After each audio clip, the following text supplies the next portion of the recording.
town like Chico, a thriving music scene can be found. Ask any local musician, and keeping a band together can be difficult. And making something out of your music can be nearly impossible. 3 local bands, The Make, Surrogate, and Casing the Promised Land, have found success and shared friendships while playing music together here in Chico. This is their story. Ben got us into this band called Mineral. That's when like emo was still underground, like the first beginnings of emo. Like Sunny Day Real Estate, Mineral, and I hated it at first, but I don't know why or how, but I grew to like it because I was around Ben and Trevor all the time. And anyway, so I started kind of writing stuff. And the Beatles influenced everybody I like, but I don't necessarily like the Beatles. Like, it's got to have some sort of heart. And it's got to have some sort of storytelling that I can just like grasp onto. And I mean, that's always like Seeger, Springsteen, newer bands like Gaslight Anthem, you know, like that dude. Classically, one of my favorite artists is Bob Dylan. He probably, or that, I don't know, at least has somewhat of a major influence on it. However, as far as Surrogate goes, David Bazan or Pedro Lamayan was his old band before going solo. Band of Horses and that kind of style. You know, you could definitely see some of that. We started playing first in this band called Paper Trees. And then I think it was like right when we got out of high school or late high school, we decided to kind of branch off and start this band number one.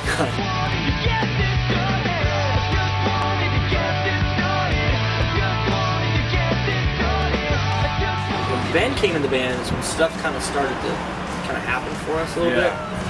Played some shows in Chico and, you know, turned into like 50 people, and then there was like 100 and like 300.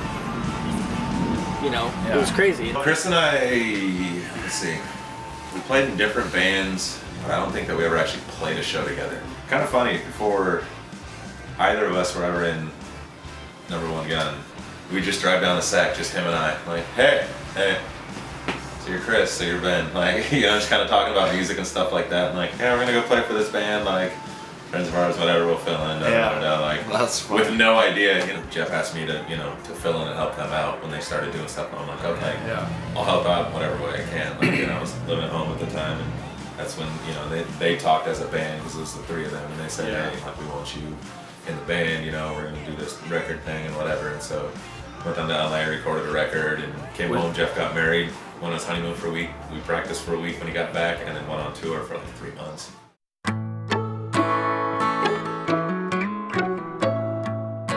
Over the course of the last 4 months, we followed these 3 bands while they all worked on new records, rehearsed, and prepared for upcoming shows. Most of the members from all 3 bands have been playing music together on and off since high school, and it's immediately obvious that there are great relationships and a mutual respect for each other's music. I grew up in Chico, California. Band is definitely not the only thing I do. I actually got my teaching credential from Chico State, so now I teach high school social science classes. I teach them U.S. history and government and economics. You know, they go through the whole thing. I think for myself and a lot of my friends, like, this band Hey Mercedes came out with an EP, and it was just like, oh, those 4 songs are unreal. You know, so I've always liked the idea of just EPs. Yeah. And so I'll just, you know, Like 4 to 6 songs. 4 to 6 songs, just to the point, 4 heaters, boom, there you go. They didn't want more. I kind of write in waves, kind of write like, okay, these songs, and then I'll kind of write a different mood, and I'll kind of get in that mood and write something like that. How many times have you put on a record and been like, man, I wish it was, you know, it reminds you of like summer. How many times have you put on a record and been like, oh, remember when it was freezing cold and that rainstorm and the power went out, you know, something like that, you know what I mean? We formed this band called The Make, and you know, less than a year ago. It's been awesome so far, you know. Everything's gone really fast. We've kind of skipped over some huge speed bumps that we would have gone over if we were a brand new band, but because we've done it in the past, we know to stay away from certain things. Me and Trevor and Sarah work so well together, we don't want to touch it, add anybody else's opinion. It's been awesome. We just did a really good tour. It was our first tour, you know, and we went out with a band called Mayday Parade, which is a really good band and nice dudes. It wasn't really the ideal market for our band, but at the same time, we did really well on that tour. Kids liked it. Aaron had come to me and Trevor about 2 years ago. He was trying to start a record label. He knows you know, some band dudes that he came home to, and then he kind of, I think, put that on the back burner for a little bit. You know, he has this thing called football. Yeah. No, He had to like win a Super Bowl Yeah. and be MVP and yeah, stuff. I don't know why he put it. After football season, literally, we just kind of came together with almost the same conversation. Like, I'm starting this band, and I'm starting this label now, and it was like, let's work together.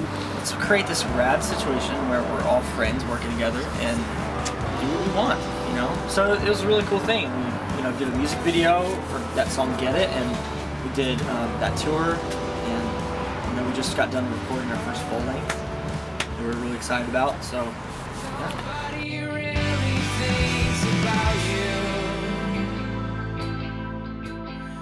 Before Number One Gun really officially broke up, Jordan and I kind of had some time off and we started jamming out some, just as kind of a folky side project thing. And then we found ourselves not really in a band anymore, and so we kind of decided to do those folky songs a little bit more. Actually, the first Surrogate show was the four of us. It was Jordan and I, then Daniel Martin, and Trevor. How many years in a row have you guys won the Cammys? We won the best album, but we didn't win last year. Oh wait, we did win last year. That's right, we weren't there to win it. Yeah. Oh, really? We're assholes, it just kind of happened. Yeah. But yeah, we all like forgot about it. It just didn't show up. All right, what do you got, Daniel? We got The Fence, Can't Go Home, and Settle Down. We probably need to do at least like, I mean, like do 10 plan, or 11 or plan 12. for 2 bands, I would say 12 or 13. What is this place like? It's a studio, right? It's a studio in a warehouse. It's kind of cool. You can Probably fit pretty like big, isn't it? like 300 or 400 people in there. Yeah, you could. Seriously? I mean, it's big, but the thing is, So we'll sell it out. yeah, Yeah. it'll probably be.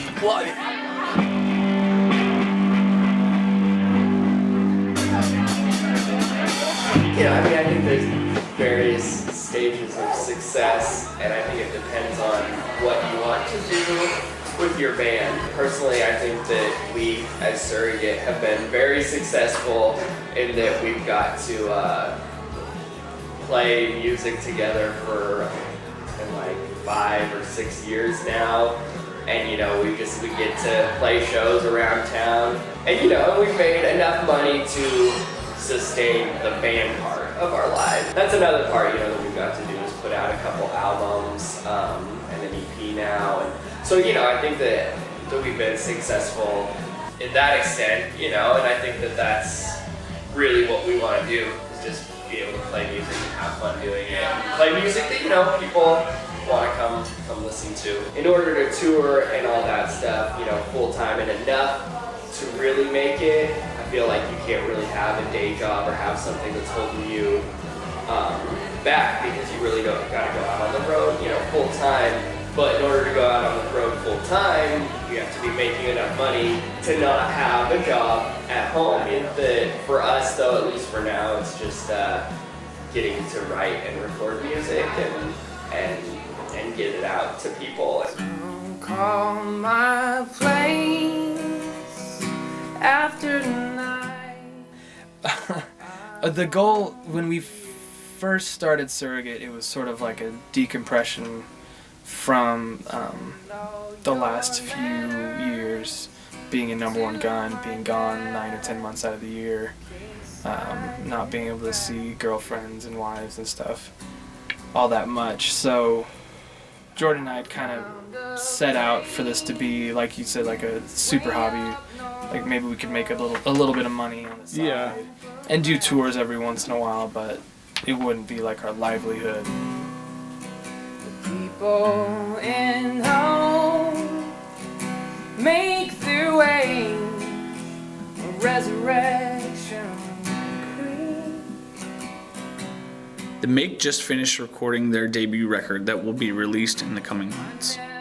And Surrogate is in the process of recording their 4th studio album. Casing the Promised Land is finishing an EP with the help of Chris Keene. And all 3 bands will be playing throughout Northern California over the summer. Work? Sick. I'm coming in.